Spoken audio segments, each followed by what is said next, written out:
Last time DMart போனப்போ ஒரு 3 to 4 months முன்னாடி இந்த கிளாஸ் மக்ஸ் எல்லாம் வாங்கிட்டு வந்திருந்தேன். இதில வந்து நானு கிராசரி ஐட்டம்ஸ் எல்லாம் போட்டு வச்சிருந்தேன். கொஞ்சம் சின்ன சின்ன ஐட்டம்ஸ் எல்லாம். ஸோ அது வந்து கழுவலான்னு சொல்லிட்டு எடுத்தது. இப்போ எப்படியும் வரலட்சுமி நோன்பு வருது. ஸோ வீட் ஃபுல்லா கிளீன் பண்ணணும். அதனால ஃபர்ஸ்ட்டு இதுலேருந்து ஆரம்பிக்கலான்னு சொல்லிட்டு எடுத்தேன். அது கழுவும்போது தான் யோசிச்சேன், அந்த ஸ்டிக்கர்ஸ் எல்லாம் ரிமூவ் பண்ணிட்டா நல்லா இருக்குமேன்னு சொல்லிட்டு. அப்புறமா தான் யூடியூப்ல பார்த்தேன். இப்படி சுடு தண்ணி ஊத்தி நம்ம வந்து அத எடுத்தோம்னா ஸ்டிக்கர் கிளீனா வந்துரும்ன்னு சொல்லி போட்டிருந்தாங்க. நானும் சுடு தண்ணி காய வச்சு எல்லா மக்ஸ்லயும் போட்டு விட்டேன்.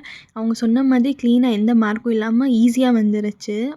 இந்த ட்ரிக் வந்து நிஜமாவே ஒர்க் ஆச்சு. நானுமே எல்லா மக்ஸ்லயும் எடுத்துட்டேன். அந்த ஸ்டிக்கர்ஸ் எல்லாம் ஒட்டியிருந்தது எல்லாத்தையுமே சுடு தண்ணி ஊத்தி தான் எடுத்தேன். அதுக்கப்புறம் வாஷ் பண்ண போட்டுட்டேன். அப்படியே கவுண்டர் டாப்புமே க்ளீன் பண்ணிடலான்னு சொல்லிட்டு அதுவுமே க்ளீன் பண்ணிட்டு இருந்தேன். வீக்லி ட்வைஸ் ஆச்சும் நாங்க இந்த கவுண்டர் டாப் க்ளீன் பண்ணிருவோம். அது க்ளீனா இருந்தா தான் கிச்சன் ஃபுல்லும் க்ளீனா இருக்கிற மாதிரியே இருக்கும். கிளாஸ் மக்ஸ் எல்லாம் வாஷ் பண்ண பின்னாடி எடுத்து சைட்ல வச்சுட்டேன். இப்போ வந்து வெதர் வந்து ரொம்ப சில்லுன்னு இருக்கிறதுனால வெயிலே இல்ல.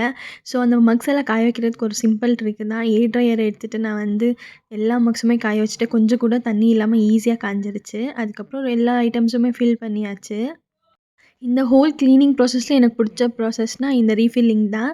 ரீஃபில்லிங் வந்து ரொம்ப பீஸ்ஃபுல்லா இருக்கும். ஒரு மாதிரி சாட்டிஸ்ஃபையிங்கா இருக்கும்.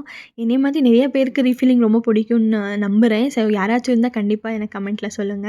ஸோ இதான் இன்னைக்கோட விளாக். நாளைக்கு பார்க்கலாம். பாய்.